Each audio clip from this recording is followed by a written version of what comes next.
everybody, and welcome to The Musician's Musician. I am your host, Nick Costa, and today is a really, really special episode. I got to sit down with the one and only Alan Sparhawk. You likely know Alan from the legendary Duluth, Minnesota band Low, which he started with his wonderful wife, Mimi Parker. If for some reason you don't know about Low, they are hailed as kind of being the pioneers or sometimes the inventors of the slowcore genre. Songwriters like David Bizan, Josh Tillman, also known as Father John Misty, they have listed Low as huge influences and have even covered their songs. Speaking of which, Robert Plant, yes, that Robert Plant even covered their song Monkey on his 2010 album Band of Joy. So to say that Alan's writing has been influential would be frankly kind of an understatement. Mimi Parker, who was an extremely integral part of Low's influential sound, sadly passed away in 2022. Since then, Alan has played in bands like Derecho, I think I'm pronouncing that correctly, played locally in Minnesota with his Neil Young tribute band Tired Eyes for a while. He also started releasing music under his own name. The first album under his name, White Rose Is My God, was a curveball. I think that's safe to say. It was almost entirely improv. It was heavily processed vocals, extremely electronic. It's a flowing, wandering gem of an album that certainly has this like kind of catharsis of grief throughout it, but also like moments of pure joy and playfulness. But as well as doing all of that, Alan started touring with fellow Duluth bluegrassers Trampled by Turtles, playing some of the Low songs, and I actually saw them together opening for Willie Nelson a while back, which I mentioned here. But as we're now finding out, they also recorded an album together, just of all new material, and it might be more familiar to what you're used to if you've been a fan of Alan's music. It's been very influential on me, and I've gotten to share the stage with him a couple times, so it was really fun to reconnect and talk with him about his influences, specifically the Velvet Underground.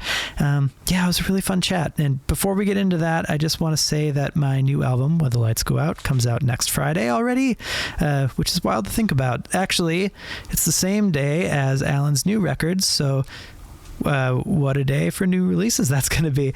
You can still grab a cheaper pre-order vinyl or CD in the link in the description of the episode, and I'd really love it if you did. You can hear 3 of the songs now, and if you pre-order the record, I'll send you the whole thing a bit in advance. So, all right, enough of that. Let's get into it.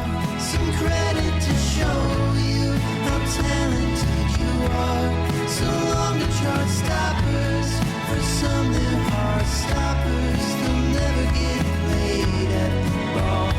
They're not making records for dancing after all.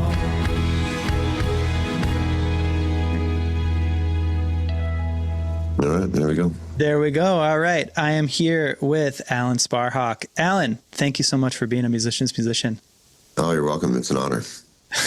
All right. The honor is mine, sir.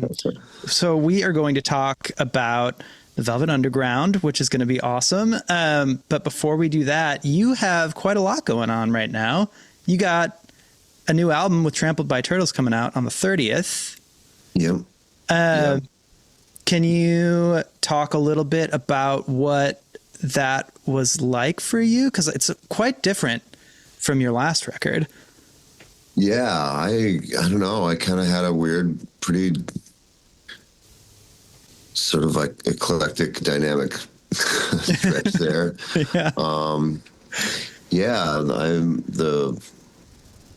some reason, the first thing that sort of fell together that kind of quite by accident and really not really looking to do anything was the White Rose Is My God record, which came out last fall,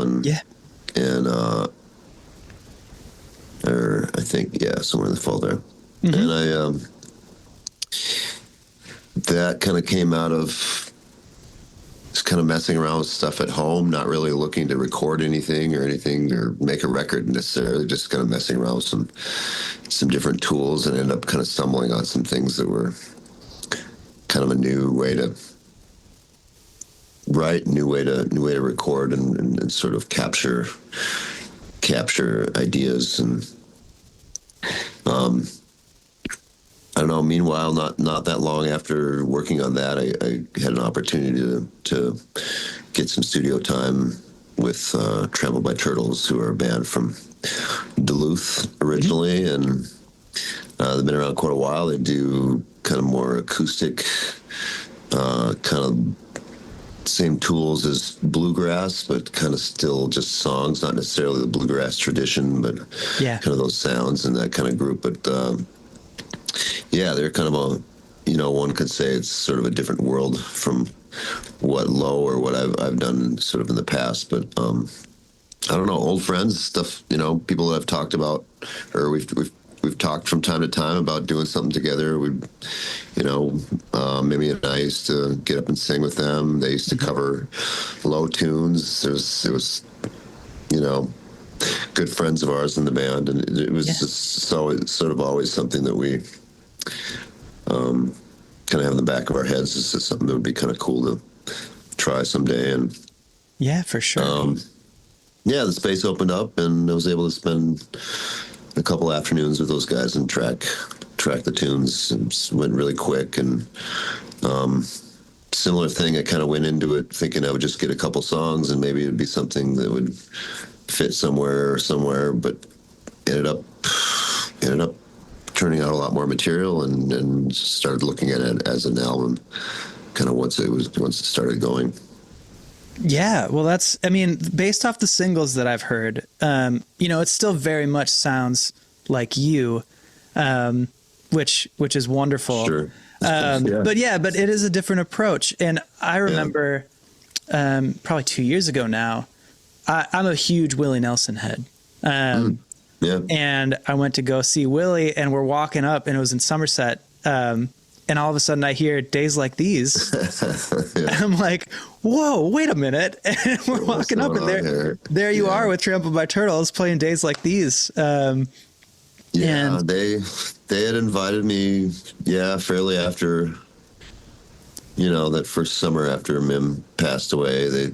They're friends, and they kind of reached out and were like, hey, you want to just come along and ride along with us, some fun shows we're doing this summer. And so that was nice. Yeah, they were invited me along, and for sure that was definitely one of the sort of key factors in getting this idea going. Yeah, but those were fun. Got to see Willie Nelson play a few times, and got to see Robert Plant a few times on that tour. And it was fun. That's got to be wild.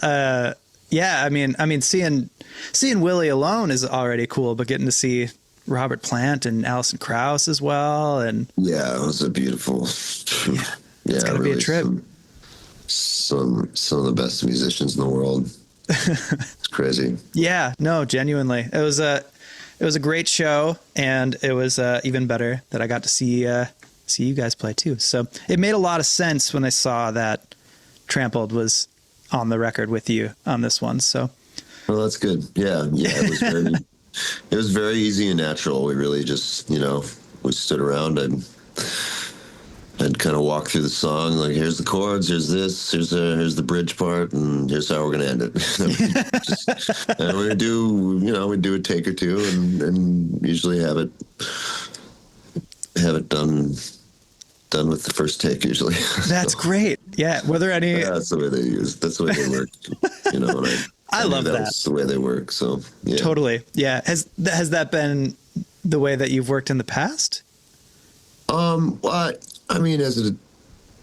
Sure. There definitely over the years been times when the session is really quick. Our first couple of records were, set up the band and go do a take, and then go back and do the vocals, and it's done. But for sure. But I had been around those guys in the studio and sort of knew that was their. That was sort of the way they would work, and they're really great musicians, and so it was really easy to fall into something really musical and I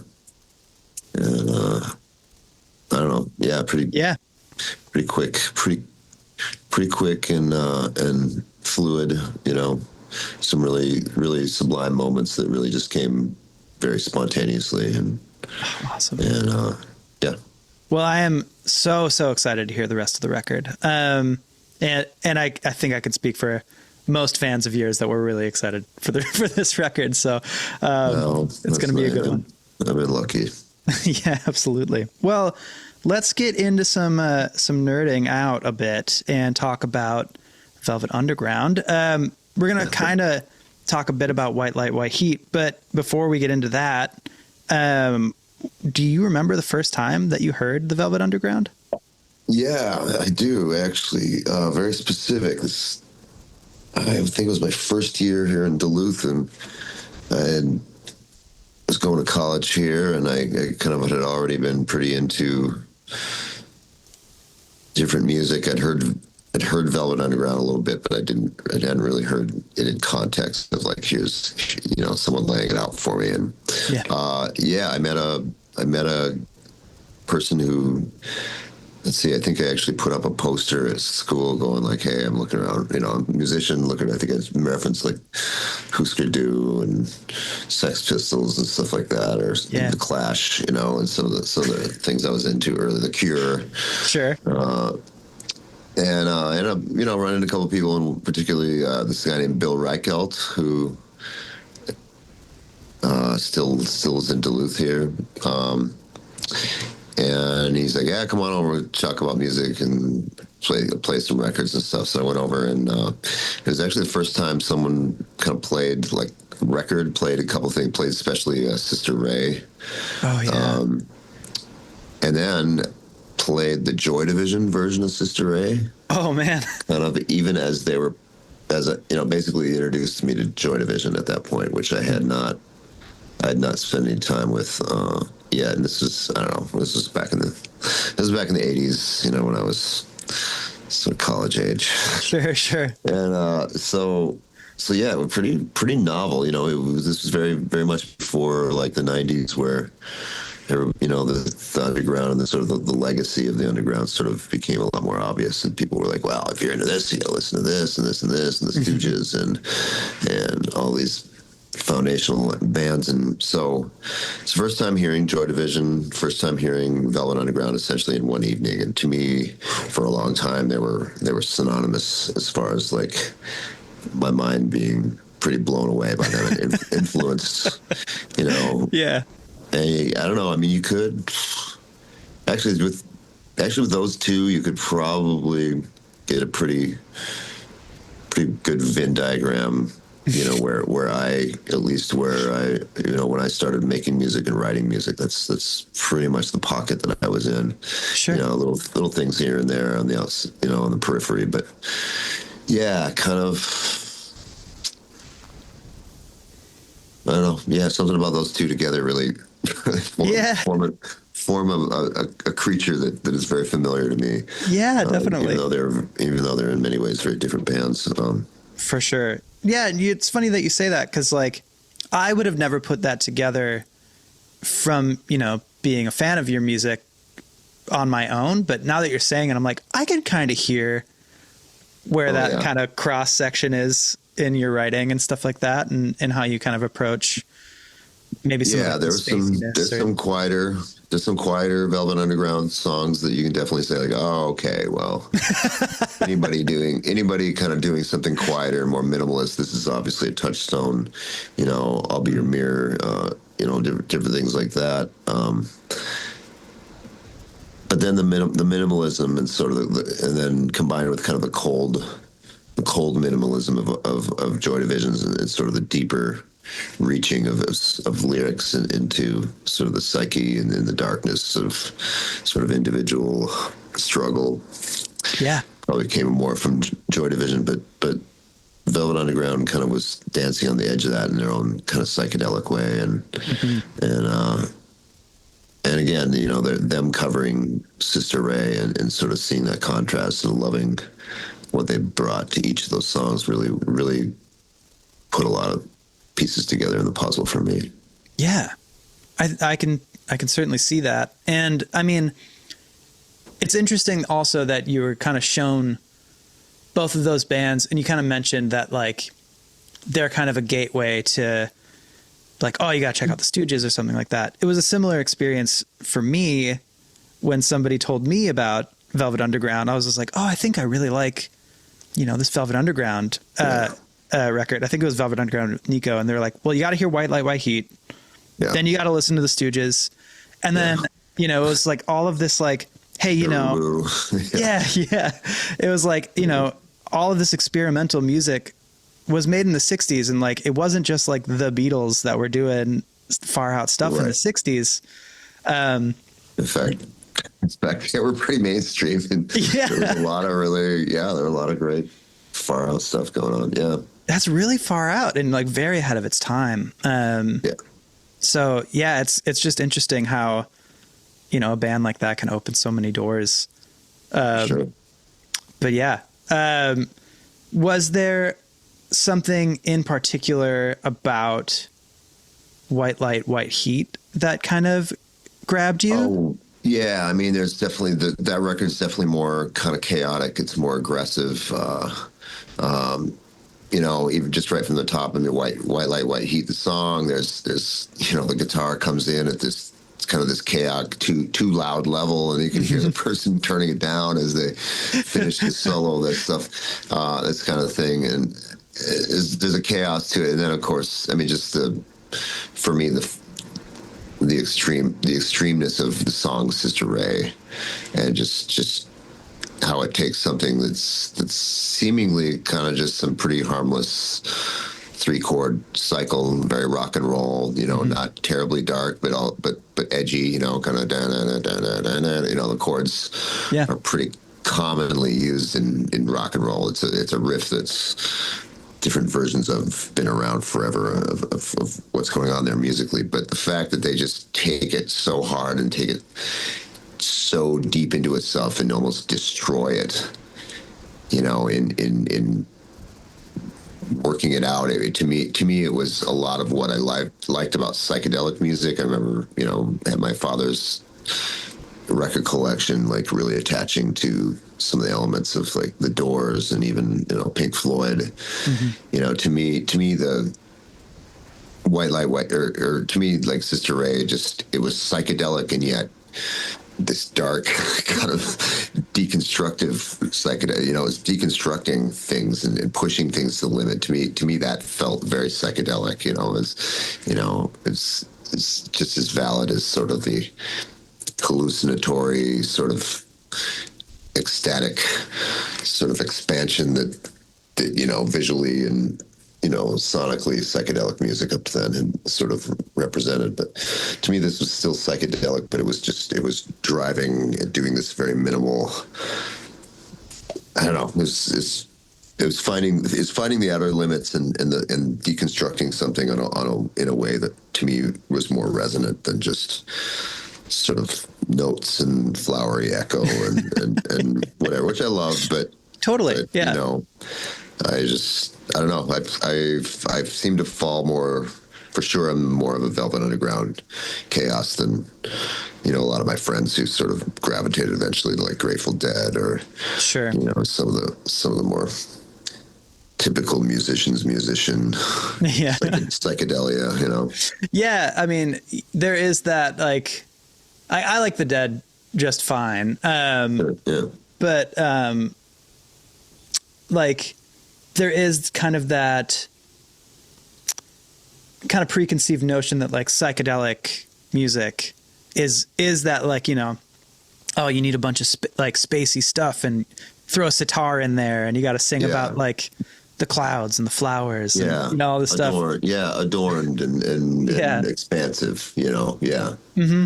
But then there's the Velvet Underground, which I agree, it's very psychedelic, but it's like psychedelic in the repetition almost, and like the repetition, the deconstruction, you're taking something apart and it's in some ways it's just as expansive and sort of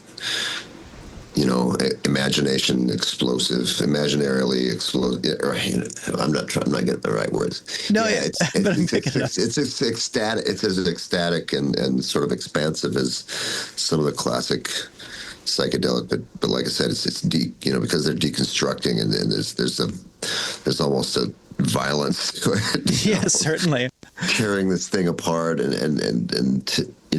exposing its bones and then sort of and then somehow still coming back from that and sort of still maintaining a thread of integrity. To me, that's exciting, and that just, to me, that hints at a lot more possibilities, as far as inspiration. Definitely. Yeah. I think it's, I mean, by then I'd heard, I had Velvet, or I had Sonic Youth Records, and I had the Swans and stuff like that, but I hadn't really put the two and two together as far as the bridge between, psychedelic and sort of the 60s, and then into this new form of psychedelic. Yeah, I don't know. Yeah. I mean, it's kind of... it was just, I don't know, it informed, it wasn't like my first exposure to something that was destructive and falling apart and sure, whatever. right. But it definitely became like, oh, well, this is sort of foundational, and this is sort of the guidebook to stuff that I'd already really resonated with. Yeah, I mean that's great. It feels to me too like a really good representation of, like, for lack of a better term, like garage rock or something like that at the time. For sure. Yeah. Like it's still like a great representation of like how far a garage rock quote unquote band can go. Right. Yeah, that's true. There's something about that. It's still sort of at that garage, easy access level. It's not like virtuosic. No. Expansive music. It's virtuosic. It's not virtuosic expansive music. It's primal and folk. Folk on the level of, like, from the people, and with non-classical, non-trained, non-formally trained rock and roll, or psychedelia or expansion. For sure, yeah. It's kind of punk rock before punk rock. Yeah, that's right. Yeah, exactly. That's well put. Yeah, that's sort of what punk rock would sort of claim later, shortly after, so to speak. For sure, yeah. Which I think kind of, you were mentioning the Stooges. It's like that was kind of like the ramp up there, Yeah. And I do think that Velvet Underground was kind of one of the pre-punk. Yeah. So that's cool. It's interesting too that resonated, because you were looking for, you were kind of referencing punk bands. You were referencing Husker Du and Sex Pistols and stuff like that when you were looking for band members, and somebody was just like, here's this though. Yeah. Here's this song. Like, oh yeah. Really, a music, musicophile moment. I'm sure this friend. Yeah, I'm sure Bill was pretty delighted to be blowing a mind. For sure, and thank goodness he did, because that's I think that's a wonderful influence, and Sure. has inspired a lot of really great music. So speaking of that, are there any moments that you can think of in your, like, kind of writing history where you've been like, oh, I'm going for a Velvet Underground thing specifically, or like referencing Lou Reed or Velvet Underground or something like that? I don't know. I think I've just kind of always assumed it was there a little bit, just because of, I gravitate definitely towards simpler songs, a song that's just kind of a few chords. I still draw on, I'll find myself still using some reference to older or folk, or, kind of the traditional, like, okay, here's some chords and a thing, and you come back and do another verse, and then you got this hook. There's some things that they shared and we're still messing with that I still wanted to hold on to, and so I've always saw that angle in what I do. Not that I'm shooting for it, but then, like, the element of repetition and the sort of the destructive, just destroying the sound through repetition, and sort of the natural, organic human, flaws and sort of the progress of destroying. Yeah, I mean, actually, the very first Low record had a song called lullaby on it, and it's very simple. Mim, it's just three chords over and over again, and Mim would sing these lines that she had written, and then we would. And then the rest of the song would be us basically working through these three chords and slowly mutating it and building it, and ideally getting to a point where it sort of deconstructs a little bit and arrives at sort of a harmonic center or drone. Yeah. So we had that at first, and it would always be kind of a highlight or something we'd look forward to in the set, because it was kind of a moment of like, well, we're going to play a lot of quiet, tiny songs here, and it's going to be very fragile and probably uncomfortable for people. But at least we know we have this one song in the set that's going to expand, and depending on who's doing sound, it's going to still be probably the loudest moment and the most sort of odd and lengthy stretch of noise, of the set, and it was always nice to have that and fall back on that. And then, later on we had a song called "Do You Know How to Waltz?" Oh yeah, did a few records in that ended up being even more of that. It was very much the song was very much an exercise in disintegration and repetition and sort of playing with the idea of taking something that has structure and hopefully some beauty and some resonance and sort of slowly breaking it apart until it's just completely amorphous white noise. And then I don't know, sometimes there'd be harmonic re-reference as far as ending it, but a lot of times it would just end with and as this disintegrated sound, and it was fun. Sometimes it would take us, there's some pretty, the song on the record was maybe 12 or 14 minutes, and there were times when we played it live where I think there's one time we played it for 35 minutes. Yeah. There's a pretty controversial one where you played it at Rock the Garden, and Rock the Garden was 30 minutes. Yeah, and the time in Dresden where we played it for 35 minutes. Yes, because it was like, this makes so much sense here. Yeah, let's just keep going, and I don't know. I love it. Yeah, it's songs. We did it one time with. We were on tour with Godspeedy Black Emperor, and they joined us for it. And I don't know, somewhere out there is sort of a broken up cassette recording of us playing that in Chicago with them for 30 minutes, something like that. Oh man. I mean, and artistically, I think it's a really beautiful statement, but also as the person performing it, it's gotta just be kind of fun to do. Oh yeah, it's fun. I mean, I don't know. I mean, over the years I've tried to not indulge too much with that, because it can be really indulgent, and there's definitely bands that can get lost, and they're like, oh, look at all this freedom, and and it just kind of turns into, it's easy to slip into just non-referential chaos, and I guess I've always liked and respected the fact that sort of the best chaos comes sort of out of reference to something that was in order.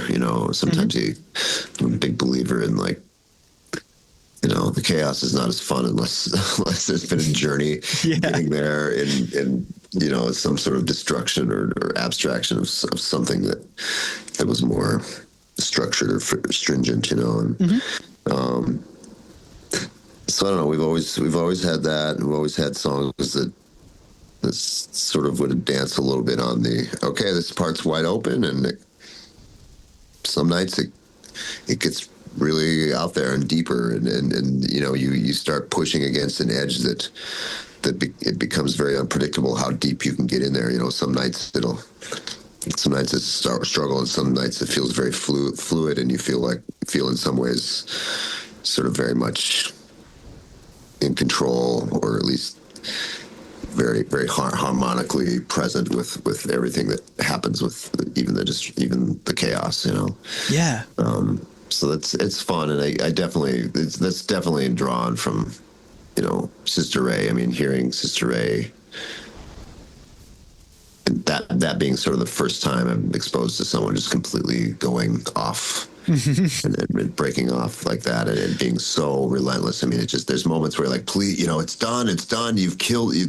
You've flogged and killed this horse like 8 times, but they're still pounding away. And the fact that like even past that moment where it seems to have completely dissipated, they still somehow keep holding it together. And there's a couple moments in the song that, it doesn't just go to destruction and then end. It goes to destruction, and then you can hear this struggle to maintain and almost slightly resurrect this monster that they've built and destroyed. And that's really crucial too. It isn't just, hey, we got a goal, we get there. It's no, we're getting to a place where things are fluid, and we're going to let ourselves be open to where this needs to go, and if it needs to destroy itself and end, then degrade it. But if there's some shred there that needs to be still pushed and pulled and massaged and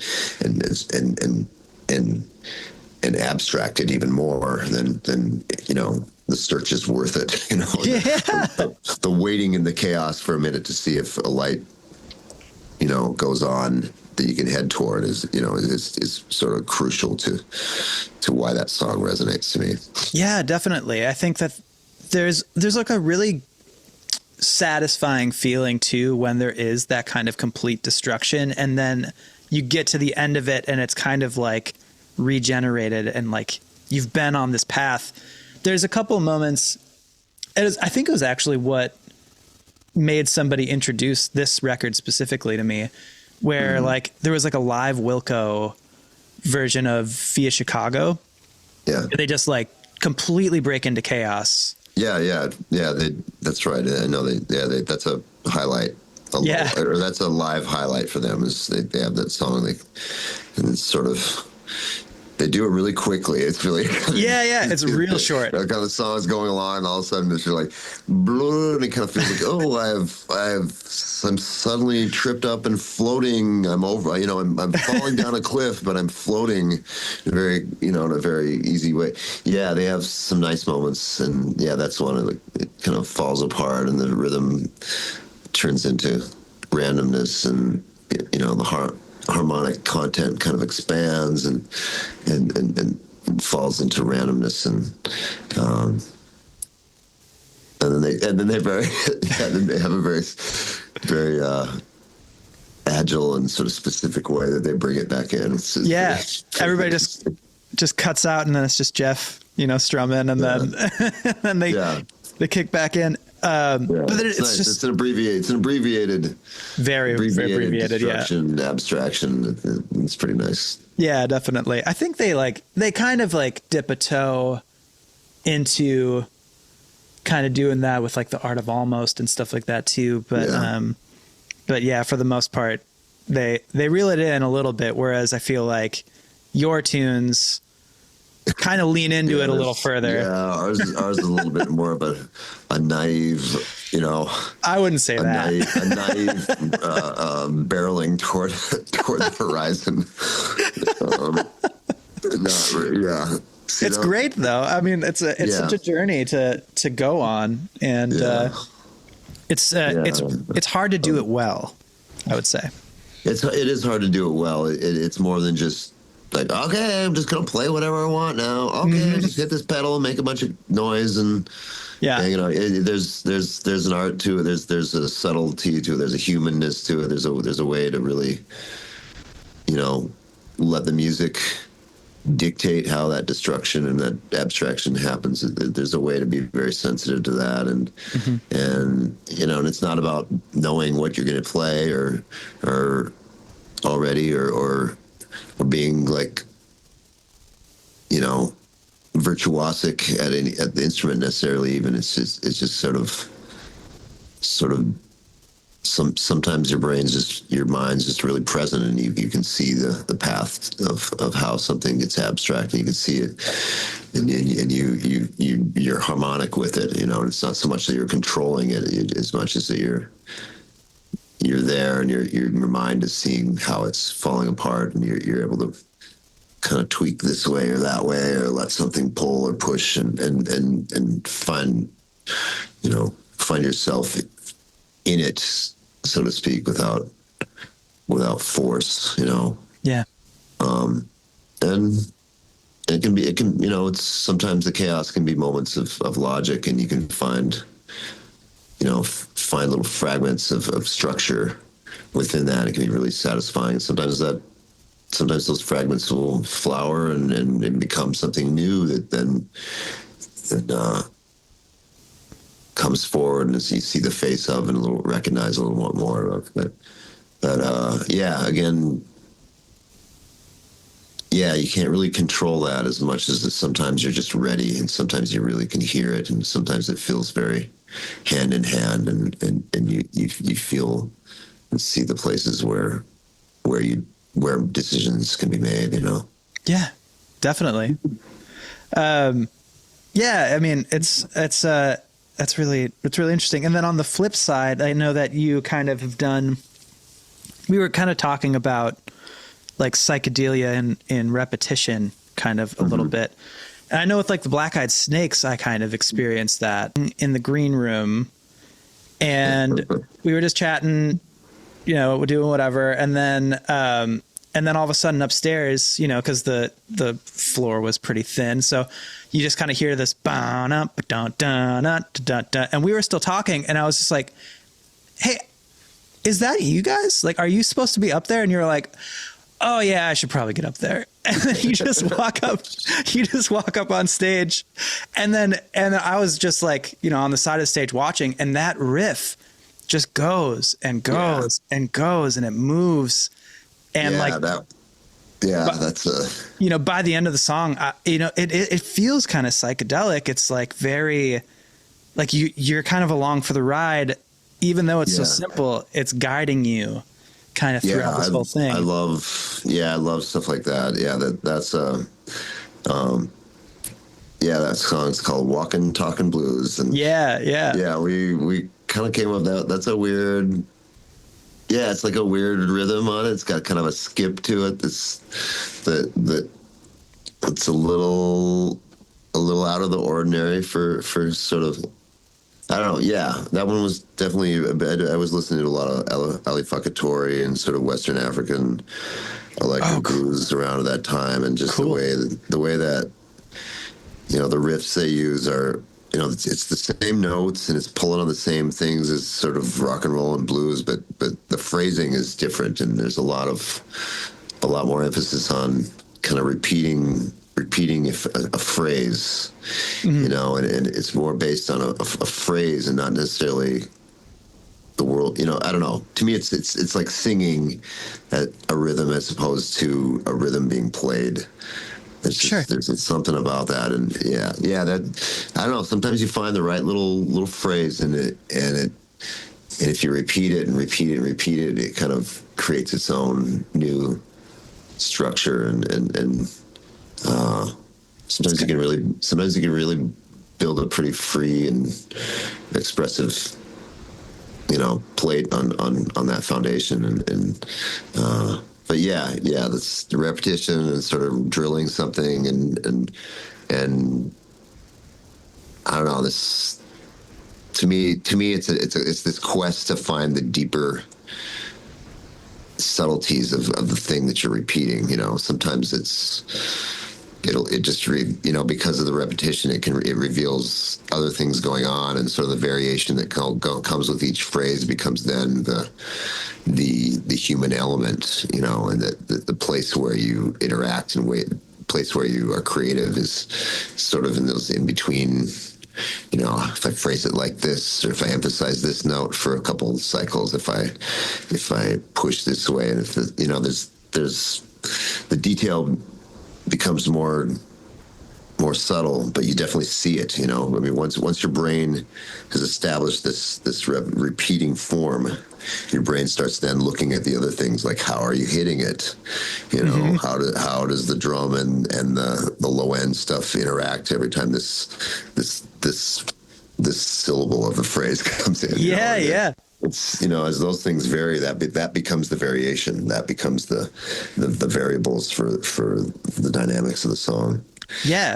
So, it's kind of like it's almost like a meditation or something like that, where like you know, you're focusing on something so simple that it ends up being more complex the more you dig into it. More complex, and it ends up manifesting all the details of everything else that's around it. And, you know, everything else around it becomes louder and more of a viable factor in what you're creating. Totally. Yeah. Well, I want to get back also just back to Velvet Underground a little bit. Were there any other records from them, or like, did you ever get into like Lou Reed? Lou Reed, I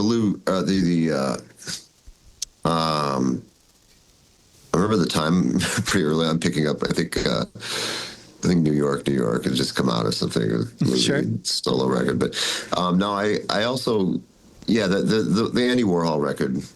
Mm-hmm. And then, I don't know, I guess the self-titled one, the one with Jesus and stuff like that, and stuff on those. I think that those three, the White Light, White Heat, Velvet Underground, and then the Warhol record, were pretty much a solid block for me, and I kind of pretty much immersed myself in those pretty heavily, and you know, there were different things. I remember really liking them live at Max's Kansas City,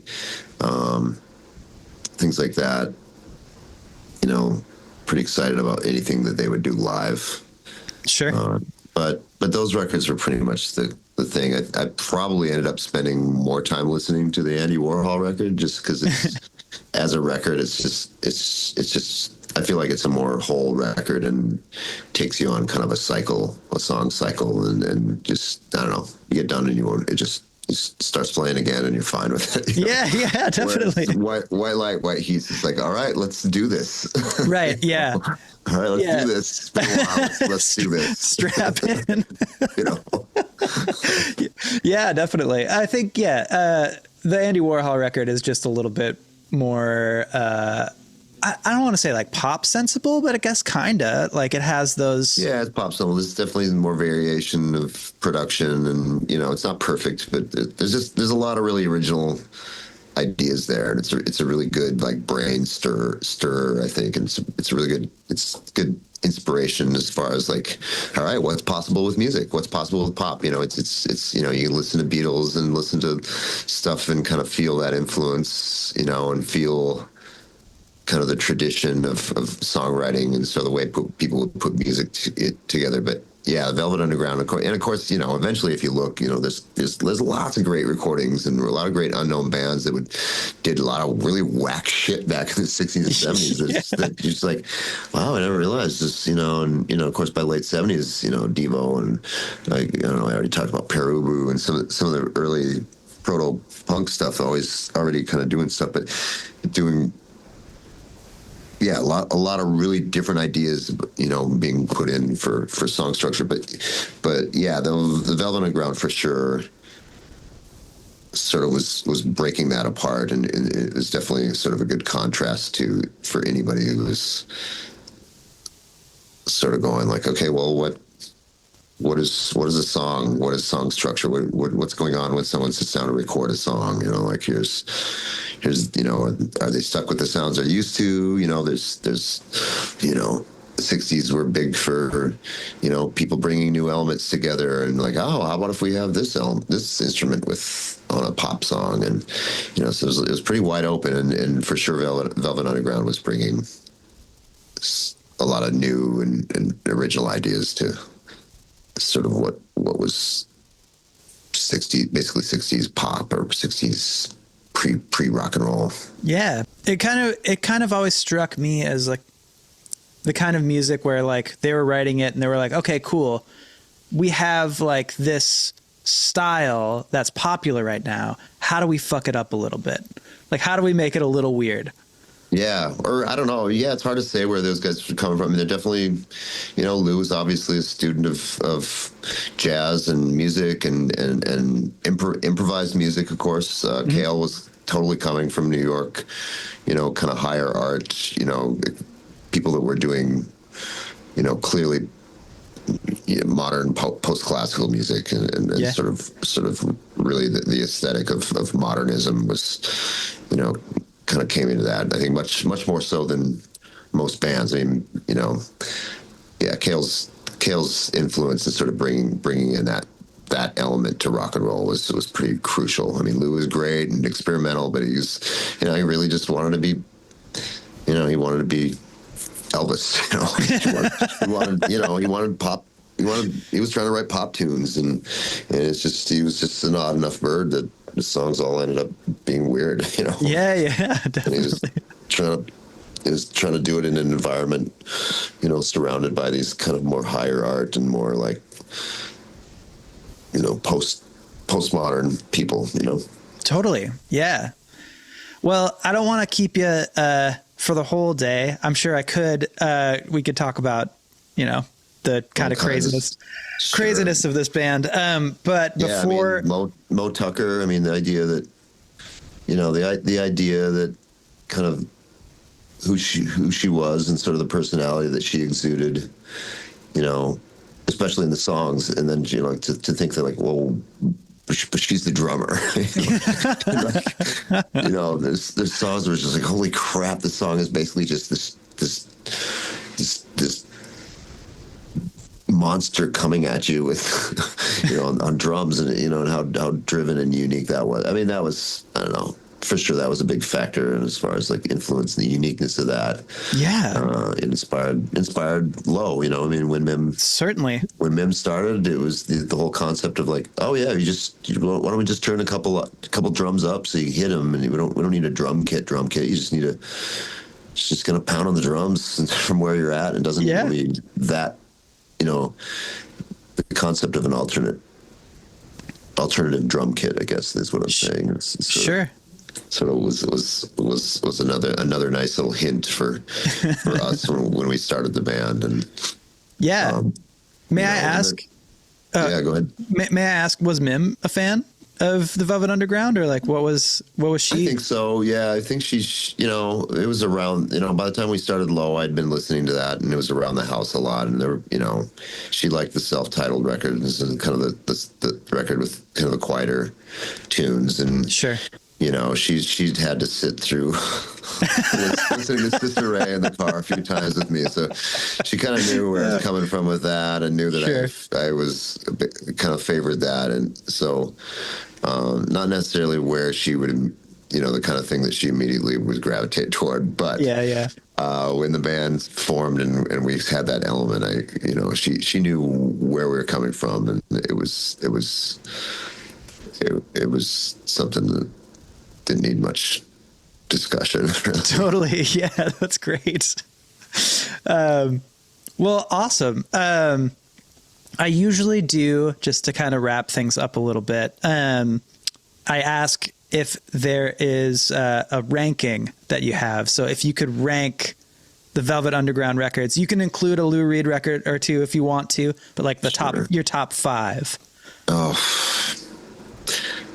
wow. Top 5. I mean, I guess just for me personally, of course, I guess I would say, I mean, I'll put White Light, White Heat, and the Lou Reed record, or not Lou Reed. I keep saying Lou Reed. That's and okay. The Andy Warhol record. Sure. Kind of 1 and 2. Yeah. Kind of is the most foundational and sort of hard to choose a number one there. Yeah.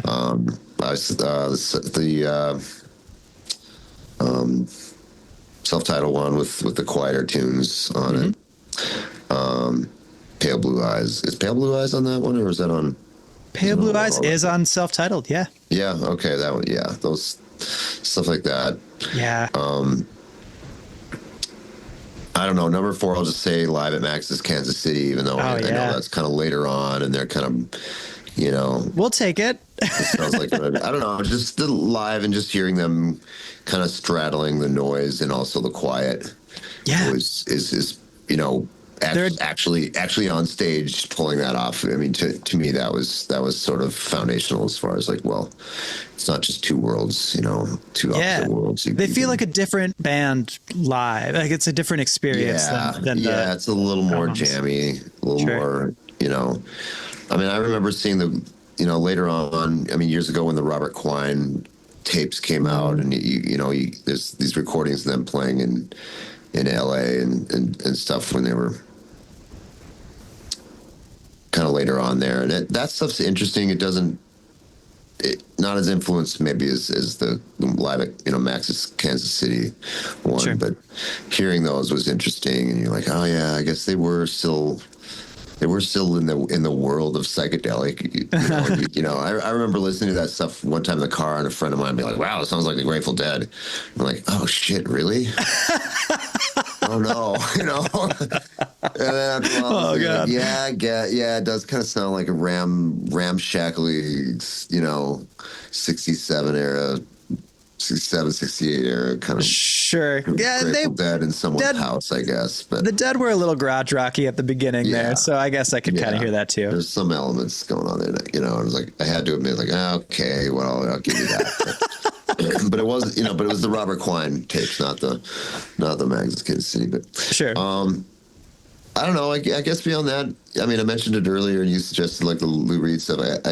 Yeah.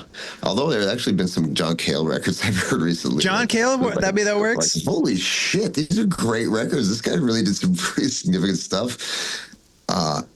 Even and Lou Reed too, kind of like some 70s stuff. I haven't really, I guess New York was the one that is that right? Is that what it's called, New York? I think so. Here, let me just look it up. Like in the 80s.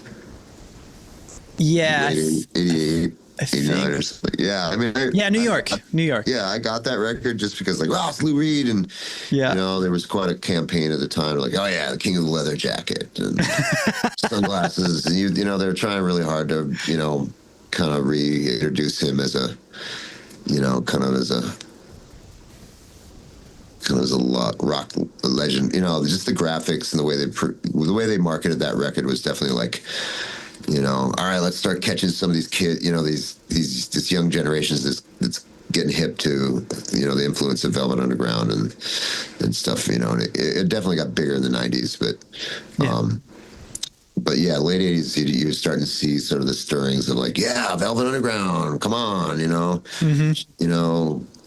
people, bigger acts, mentioning them and stuff like that, and obviously it's what brought me in around that era. So yeah, I mean, I like that record. It's not the tone that I would come back to all the time. Or sure. It's really clean, and he's. I remember reading interviews from him at the time, and him talking about like, well, I was really trying to get to the most pure guitar sound, and what it just ends up sounding like is just really clean, and kind of sterile in some ways. Not as aggressive and dirty and ragged as you wish it would be. It's very, very clean and precise so I don't know, it doesn't necessarily stick with me for a long time, but for sure that record was around and I remember listening to a lot and sort of it was pretty big in sort of expanding the perspective of what Lou Reed was and who he was as a writer, and I don't know. Yeah. I hear his cadence and his delivery a lot in my head, and I don't know that I repeat him or that I don't know that my phrasing necessarily pulls from him that much, on paper, but I think you're a bit more melodic in general. A little more melodic and kind of pull for that, but there's something about sort of the imagined presence of Lou that is at least sort of a reference point for me. That's great. I think. I mean, not that it's called like, okay, what would Lou do? It's just like, I just know, like, whenever I think about that and think about this music, I think, oh yeah, that's kind of an iconic sort of touchstone, or landmark for me as far as like my perception. Like, okay, well, what am I doing? It's like, well, this is. Maybe it's just because he's just kind of a ground down, kind of ambitious, but a little bit cynical and a little bit of his ass kicked, Yeah. A little bit of an ego, but also still pretty detrimental, and quick to turn to destruction. Yeah, When things definitely. get frustrating, it just for some reason his personality resonates with me. I mean, not that I'm aspiring to that, but it's just kind of like, oh yeah, it's where I'm starting, and I'm trying to be a better person. But this has definitely always resonated, with me. That Sure. his presence was always had to be reckoned with, so to speak. Yeah. Well, I guess you kind of mentioned it, and then we can kind of leave it on that. But you said there's some John Cale records too. Is there one that you kind of resonate or like stuck with a little bit more? I don't know. It was just kind of hanging out with a friend who has a really great collection, and they pulled a couple. I'm trying to remember. It would have been something early '80s. Sure. Yeah. And He's got so many. Yeah, there's so much, and like again, it was at least a couple of records in a row the person played from that era, and I'm like, wow, I never really spent much time with this stuff. This is really strong and a lot more pop and approachable than I guess I had always thought that Cale was. And I've seen him play here and there. We were on a festival with him one time and saw him do his gig, and it was like, oh, that's cool. Kidding. And great voice and yeah, right into the aughts and early 2000s, he was still touring, doing gigs in Europe, and it seemed to me pretty sophisticated delivery, Yeah, I guess he just put out a record. I'm seeing here. Oh, right on. So cool. He's still going. Yeah. But yeah, I don't know which records, but yeah, that's fine. That's fine. Somebody played me some stuff from the 80s, and I'm like, wait a minute, this is a total blind spot for me. Yeah, same here. I don't think I've ever heard any of his solo records, but I am seeing that he made a record with like Brian Eno. Yeah, that's the one. That's the one. Yeah, there's a record. Yeah, someone played that for me. It was like, holy crap, this is amazing until it's John Cale. But man, who the hell did these keyboards? This is really beautiful. And sure enough, of course it's Eno. Yeah. Yeah. Great. Well, great. Well, we can leave it there. But Alan, thank you so much. Congrats on the new record, and thank you. And thanks again for being a musician's musician. Oh, thank you. It's an honor to be asked, and it's great to see you again. I hope things are going well where you're living there. And it's it was a while ago. You guys long time. Did some recording in Duluth, didn't you? Yeah, we did all kinds of things in Duluth. Yeah. Yeah. That was fun. Yeah, absolutely. Well, cool, man. I'm glad to run into you again. Yeah, you too, man. Have a great rest of your day. You too. Peace.